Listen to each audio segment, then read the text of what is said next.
Melanie POV. Noel, saan tayo pupunta? Bakit tayo umalis doon? Taka kong tanong habang nagde-drive ito. I have better things to do than go to that nonsensical dance ball. Anito na tutok sa pagde-drive. Sayang naman yung pinambili mo ng damit. Mahal pa naman yata to. Nanghihinayang kong wika. Hindi ako nagsayang ng pera para ibang mata lang ang mag-enjoy. Anong sinasabi mo? Babe, you look absolutely stunning tonight. You look hot as hell and I don't want any guy drooling over you. Wala akong ibang naintindihan sa mga sinabi niya, maliban na lang sa salitang babe. Bigla akong kinilig sa sinabi niya, kaya natahimik na lang ako at hindi na nagsalita. Malayo pa itanaw ko nang naging pula ang traffic light.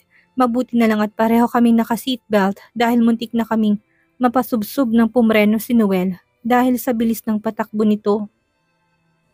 Dahan-dahan Noel, baka mabangga tayo, sita ko sa kanya. Hindi siya sumagot. Napansin ko na pabaling-baling siya sa paligid at parang hindi siya mapalagay dahil kanina pa siyang tapik ng kanyang mga daliri sa manibela. Nakala mo'y inip na naghihintay na magpalit ng kulay ang traffic light. Na mag-green ito ay pinaharurot na naman niyang kanyang sasakyan. Noel, overspeeding ka na, nag-aalala kong sabi sa kanya. Don't worry, malapit na tayo. Anito, ilang saglit pa ay pumarada ang sinasakyan namin sa harap ng mga condominium buildings. Bigla akong kinabahan sa aking naiisip. Parang alam ko na kung saan patungo to. Mabilis na bumaba si Noel at halos takbuhin itong pintuan sa gilid ko at binuksan niya yon para sa akin. Pagkababa ko ng sasakyan ay sinalubong niya ako agad ng mainit na halik. Hindi ko alam kung bakit hindi ko kayang tumutol at hinahayaan ko na lang siya sa gusto niyang gawin. Ilang sandali din bago niya ako pinakawalan. Nakatingin siya sa mga mata ko at parang napakarami ng nais itong ipahiwatig sa akin. Dinampian na muna niya ako ng halik sa labi at hinawakan ng aking mga kamay. Halos mapatakbo na ako dahil malalaki at mabibilis ang kanyang mga hakbang. Mabilis kami nakarating ng elevator. Pagkasara nito ay humarap siya sa akin at tinunang kanyang dalawang kamay sa pader. Pagkuha na hinalikan na naman ako.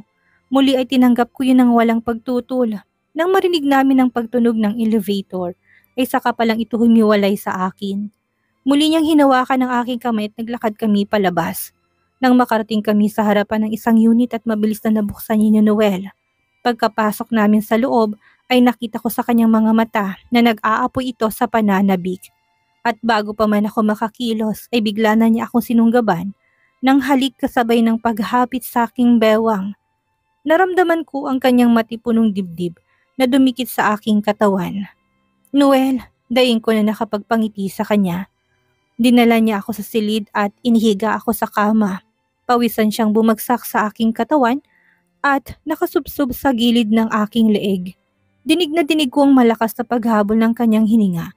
Pagkuhan ay mahigpit siyang yumakap sa akin.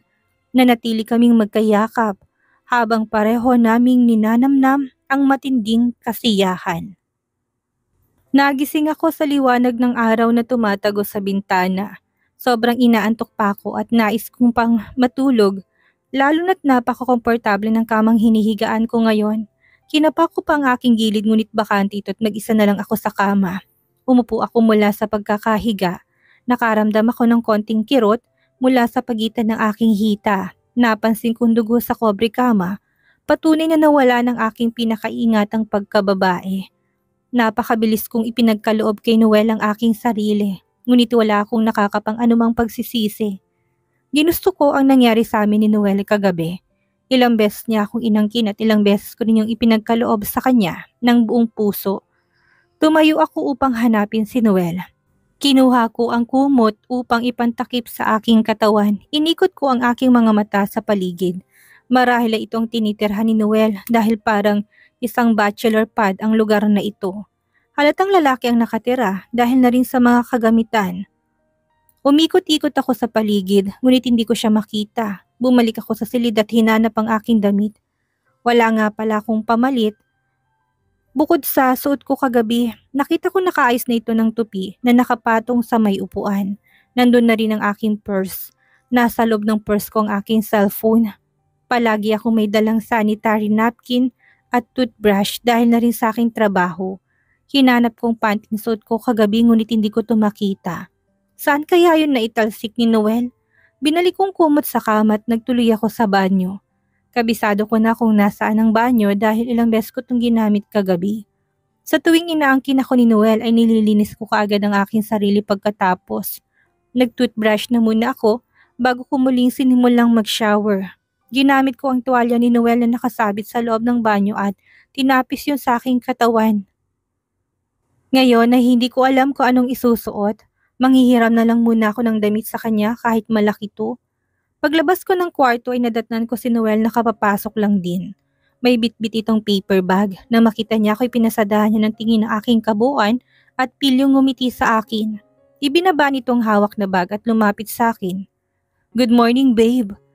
Nito at siniila ko ng halik sa bibig. Naramdaman kong umaalab na naman ang halik nito at kung saan-saan na naman sumusuot ang kanyang kamay kaya pinigilan ko kaagad siya.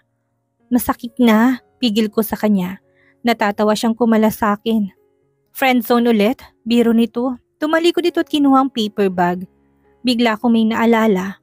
"Teka, nasan yung panty ko? Kanina ko pa hinahanap, hindi ko makita." "Wala, tinago ko." Nito. "Akin na, bakit mo naman tatago yun?" "Wala lang, souvenir ng first night natin." Pilyong sagot nito. "Manyak ka!" Natatawa kong sabi dahil alam ko namang nagbibiro lang ito. "Hayaan mo na yon. Eto para sa'yo." Nito't inabot ang bag sa akin. Kinuha ko naman yun at nakita ko ang pares ng underwear. Isang casual dress, sandals, toothbrush at hairbrush na pambabae. "Kompleto prepared ka ha? Palagi ka bang may stock nito kapag may dinadala kang babae dito?" Tumawa si Noel. "Hindi ako nagdadala ng babae dito. Ikaw lang." Nito at umupo sa kama. "Bagong bili yan. Tignan mo sa resibo." Selosa naman ang girlfriend ko. Patuloy siyang nakamasid sa akin habang binubuklat ko ang kanyang pinamili. "Girlfriend, hindi pa nga kita sinasagot." Tugon ko. "Kailangan mo pa ba akong sagutin natikman na kita." Pilyong ngiti nito. "Bastos nito," nailing kong sabi. "Girlfriend lang ang dadalhin ko dito at ikaw lang ang first and last girlfriend ko." Tinignan ko si Noel at kita kong sinseridad sa mukha nito. Para tuloy natunaw ang puso ko sa sinabi niya. Napaka-sweet talaga ng lalaking to. "Sige, magbibihis lang ako." Paalam ko para magpunta sa banyo. "Dito ka na magbihis, nakita ko naman lahat yan." Kahit may nangyari na sa amin ay nakakahiya pa ring ibilad ang katawan sa harapan niya. Iba naman kasi kapag nagtatalik. "Ayoko, nakakahiya." Tugon ko sabay talikod ngunit mabilis niya akong dinukwang at inupo sa tabi niya. "Halika, ako magbibihis sa'yo." "Ayoko nga, para kang sira." "Sige na, ngayon lang." Sabay hablot ng tawel na nakabalot sa aking katawan. "Noel, ano ka ba? Nahihiya ako." Umalma ako nang italsik nito ang tawel. Hindi naman ako makaalis dahil tuwing tatayo ako ay hinihila niya ang aking balikat pababa para mapaupo akong muli. "Noel, tumahimik ka. Busy ako." Nito habang pinag-aaralan ng bra na hawak niya.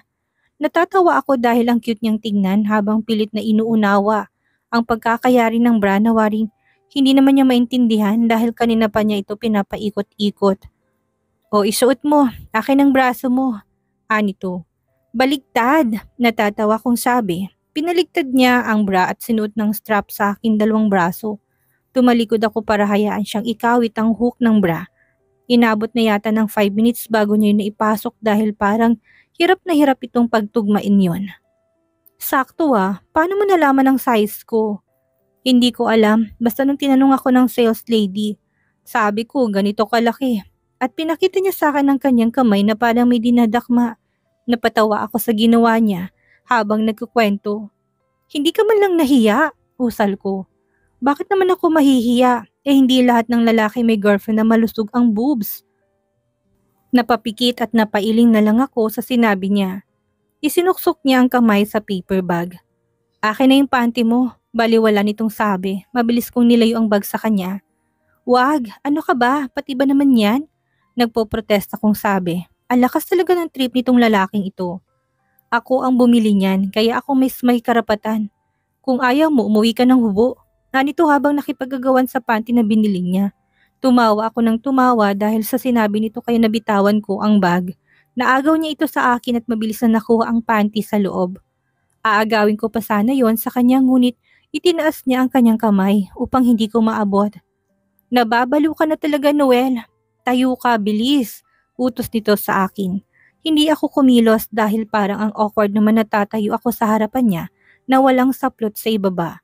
Tumingin siya sa akin nang hindi kumukurap. Kita ko sa mga mata nito na hindi siya nagbibiro at hindi magpapatalo. Nakita ko na yan. Ano pa bang ikinakahiya mo? Dahil hindi naman ako mananalo sa kakulitan nito, napabuntong hininga na lang ako at alinlangan na tumayo. Nakita ko na tigilan nito habang sinusundan ng tingin ng aking hiyas. Habang nakaharap ako sa kanya. Bilisan mo! Nahihiya akong sabi nang mapansin kong hindi siya kumikilos. Napaigtad naman ito nang marinig ang aking boses at saka palang gumalaw. Yumuko siya upang idaan sa aking mga paa ang saplot. Hinilan niya ito pataas. Tumigil ito na nasa bandang hitan na siya upang titigan na naman ang aking hiyas kaya ako na mismo ang humilan ito pataas dahil naiilang ako. Ang damot nito, nakangusang winika ni Noel. Habang yung bestida naman ang pinapakialaman. Tumayo siya at isinuot ito mula sa aking ulo. Tinulungan ko siya para mapabilis. Salamat, wika ko nang matapos kami. Isang mahaba at mainit na halik ang tinugon niya sa akin. Tara, bumili ako ng almusal. Yaya nito pagkatapos niyang kumalas sa akin. Sabay kaming kumain. Matagal bago kami natapos dahil panay ang kwentuhan at biruan naming dalawa habang kumakain hanggang sa matapos at maglinis ng pinagkainan namin. Yun naman ang palagi naming ginagawa kapag magkasama, ang magbiruan at mag-alaskahan. Ang kaibahan nga lang ngayon ay may halong panakaw-nakaw na yakap at halik si Noel kapag bigla na lang itong nanggigigil. Napagpasyahan namin na huwag nang pumasok ng school dahil tanghali na kasi. Kagabi ko pa tinext si Kuya para sabing hindi ako makakauwi at kasama ko si Resi. Nanood na lang kami ng TV maghapon at magkayakap kami sa couch habang nanunood. Hindi na ako nagpagalaw sa kanya dahil masakit pa ang aking sugat kahit papanay ang ungot nito. Kahit subo lang, hirit pa nito. Natatawa ako sa kakulitan niya pero sa huli na kontento na lang itong manood ng TV habang kayakap ako at syempre, nakababad ang kamay nito sa hindi naman dapat hawakan. Nagpaalam ako sa kanya dahil kailangan ko pang pumasok sa trabaho. Umungot ito na wag na raw akong pumasok sa trabaho pero kahapon pa ako absent at hindi ako nakapagpaalam ngayon sa akin supervisor. Mag-resign ka na lang kaya, bibigyan na lang kita ng allowance para lagi tayong magkasama. Hirit nito sa akin para lang wag akong umalis. Paano kapag nag-break tayo? E di kawawa naman ako. Wala na nga akong boyfriend, wala pa akong trabaho. Hindi ba, sabi ko, ikaw lang ang first and last girlfriend ko. Akin ka na habang buhay. Basta, kailangan kong pumasok. Kawawa naman ang mga katrabaho ko. Hindi niya ako napigilan. Wala itong nagawa ko hindi ang ihatid ako sa trabaho. Nang matapos ako sa aking shift, ay natanaw ko na kaagad si Kuya na naghihintay sa akin. Paano ko kaya sasabihin sa kanya na may boyfriend na ako? Huwag sana siyang magalit. Nakokonsensya din ako dahil nagsinungaling ako na sabihin kong si Resi ang kasama ko buong gabi. Nakangiti si Kuya nang lumapit ako sa kanya. Kanina ka pa? Tanong ko. Hindi, kadarating ko lang. Pagsisinungaling na naman ni Kuya dahil alam kong kanina pa siyang naghihintay. Palaging ganito ang routine ng usapan naming magkapatid. Babe! Sabay kami napalingon sa boses ng lalaking tumawag sa akin. Tanaw namin sa malayo si Noel at naglakad ito. Papalapit sa akin, nagkatinginan kami ni Kuya. Boyfriend mo? Tanong niya, napayuko ako at dahan-dahang tumango. Sorry, nahiya akong tugon. Gwapo nakangiting sabi ni Kuya. Umaliwalas ang aking mukha dahil sa positibong reaksyon niya. In love ng kapatid ko, pabirong winika ni Kuya. Napangiti naman ako sa sinabi niya. Muli kami napalingon kay Noel nang makalapit na siya sa amin. Nakatingin to kay Kuya Albert. Anong ginagawa mo dito? Tanong ko sa kanya. Saka pa lang niya ako nilingon. Sinusundo kong girlfriend ko. Ihahatid kita pa uwi. Nito't muling tumingin kay Kuya. Si Kuya Albert nga pala. Pakilala ko. Kapatid mo? Tanong ni Noel. Sasagutin ko sana siya ngunit inunahan na ako ni Kuya. Kababata niya. Ani ni kuya. Kumunot ang noo ni Noel. Para ko na siyang kapatid. Lumaki kaming parang magkapatid. Paliwanag ko dahil parang kakaiba ng kunot ng noo ni Noel. Kuya, si Noel, boyfriend niya. Ani Noel. Inilahad ni kuya ang kanyang kamay at inabot naman yun ang inabot ni Noel. At mahigpit na kinamayan si kuya na may kasamang pisil. Matimang tingin na ibinato ni Noel kay Kuya Albert. Nakita ko medyo napangiti si kuya nang makitang reaksyon ni Noel. Napakamot ako ng ulo. Nag-aalala ko na baka ibang tumatakbo sa isip ni Noel. Noel, magpapaliwanag sana ako pero nakita kong umiling si kuya na parang naintindihan. Ang gusto ko sanang gawin kaya hindi ko na lang itinuloy ang sasabihin. Una na ako, Melanie. Mukhang may maghahatid na sayo. May ngiti sa sulok ng labi na kuya na magpaalam ito. Nahihiya tuloy ako sa kanya nang umalis ito. Kanina pa naman siyang naghihintay. Habol ko siya ng tanaw hanggang sa makaalis ng motor niya. Paglingon ko kay Noel ay nakakunot ang noo nito. Sana pinigilan mo kung sa kanya mo pala gustong sumubay. Hindi naman sa ganon. Sana pala kanina ko pa siya pinaalis kung alam kong darating ka. Mula ngayon wag mo na siyang papupuntahin dito. Ako nang maghahatid sundo sa'yo sa trabaho. Tumingkayod ako para halikan siya dahil parang ang init ng ulo niya. Nang makita niya nga halikan ko siya ay sinalubong niya na kaagad ang aking labi at siniil ako ng halik. I miss you. Ani ni Noel na maghiwalay kami. Miss na din kita, sagot ko sa kanya. Talaga? So, pwedeng umisa? Pil yung tanong nito. Hindi pwede, nasa kalsada tayo. Pabirong sagot ko. Naglakad kami papunta sa kanyang sasakyan sa parking lot sa hindi kalayuan. Pagsakay namin sa loob ay umiral na naman ang kapilyuhan ni Noel. Pagkatapos niya akong bigyan ng mainit na halik ay naglumikot na naman ang kamay nito. Noel, tama na. Wala tayo sa bahay. Saway ko sa kanya. Babe, isa lang. Mabilis lang please. Ayoko. Baka may makakita sa atin. Nakakahiya. Tinted ang bintana nito. Walang makakita sa atin. Ibinaba nitong upuan upang makahakbang kami papunta sa likod. Pinapwesto niya ako na nakatalikod at pinayo ko. Ilang sandali sabay naming narating ang sukdulan. Pareho kaming humihingal nang matapos kami. Napasubsob ako sa kanyang dibdib dahil sa sobrang pagod. Maya-maya pa'y kumalas ako sa kanya at pareho na kaming naupo. Muli naming nilinis at inayos ang aming mga sarili. Dito ka na lang, Melanie. Wika ni Noel habang nakapulupot ang aming katawan sa sofa at nanonood ng TV sa loob ng kanyang pad. Gusto mong mag-live-in tayo? Gulat kong tanong. Bakit hindi? Ala namang pinagkaiba yun siya. Ginagawa natin ngayon. Araw-araw naman kitang dinadala dito. Ang pinagkaiba nga lang, dito ka na matutulog sa gabi. Ilang linggo na rin simula nang maging kami ni Noel. Araw-araw niya akong dinadala dito after ng school at palaging may nangyayari sa aming dalawa. Ihahatid niya ako sa trabaho pagkatapos ay susunduin niya ako. Ilang beses din na may nangyari sa amin sa loob ng sasakyan bago niya ako ihatid sa tinitirhan ko. Hindi ko siya pinapapasok sa bahay dahil ayaw kong malaman ni Tia Karina ang tungkol kay Noel.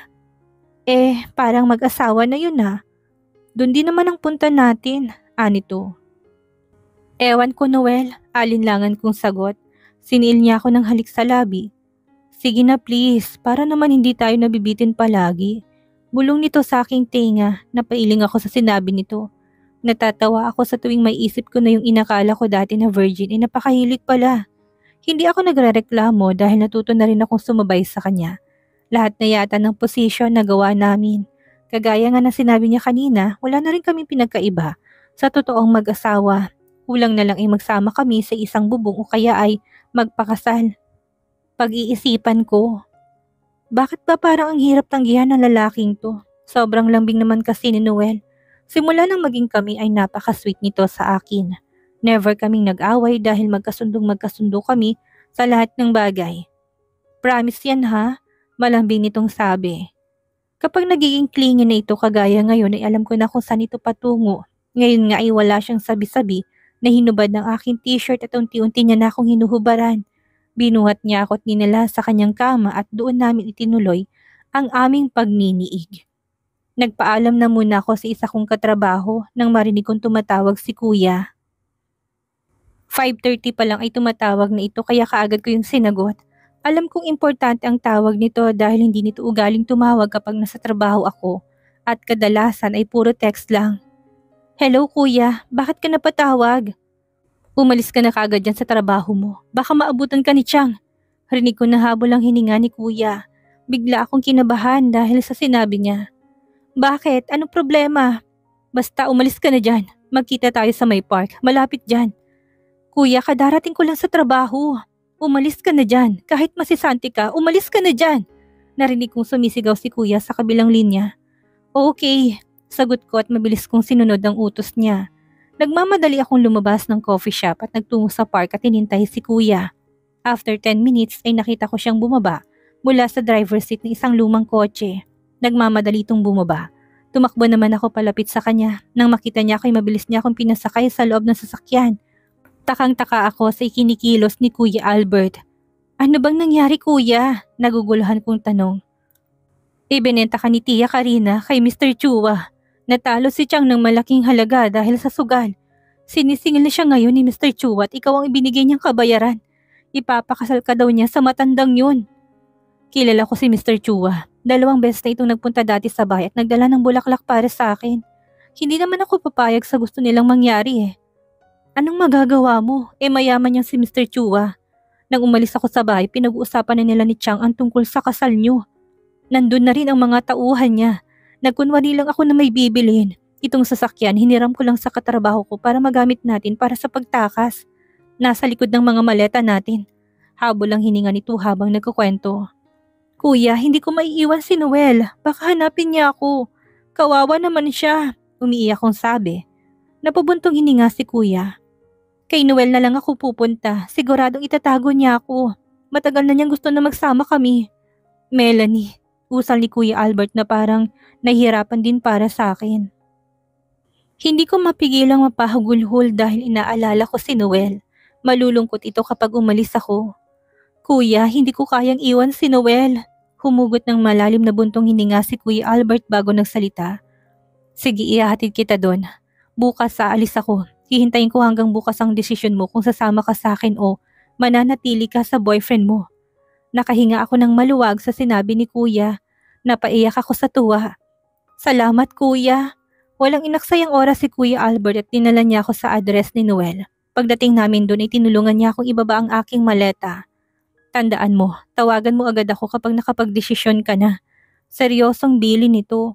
Oo kuya, salamat sa pangunawa. Umiiyak kong sabi. Yumakap muna ako sa kanya bago siya tuluyang umalis. Dire-diretso ako sa unit ni Noel dala ang aking maleta. Alam ko kung ano ang password ng pintuan dahil ilang beses na rin akong pabalik-balik dito. Ipinasok ko sa loob ang aking bag at hinintay sa loob ang pagdating ni Noel. Nagpaalam si Noel sa akin kanina na may dadaluhan itong party at baka maya-may nandito na siya. Habang hinihintay siya ay isa-isa akong nilabas ang aking mga gamit. Desidido na akong tumira kasama si Noel sa iisang bubong. Ano kayang mangyayari sa gagawing pagsasama ni Melanie at Noel? Ito na ba ang simula ng masaya nilang pagsasama? Ano ang gagawin ni Noel dahilan para masaktan si Melanie? Yan ang ating aalamin sa susunod nating kabanata.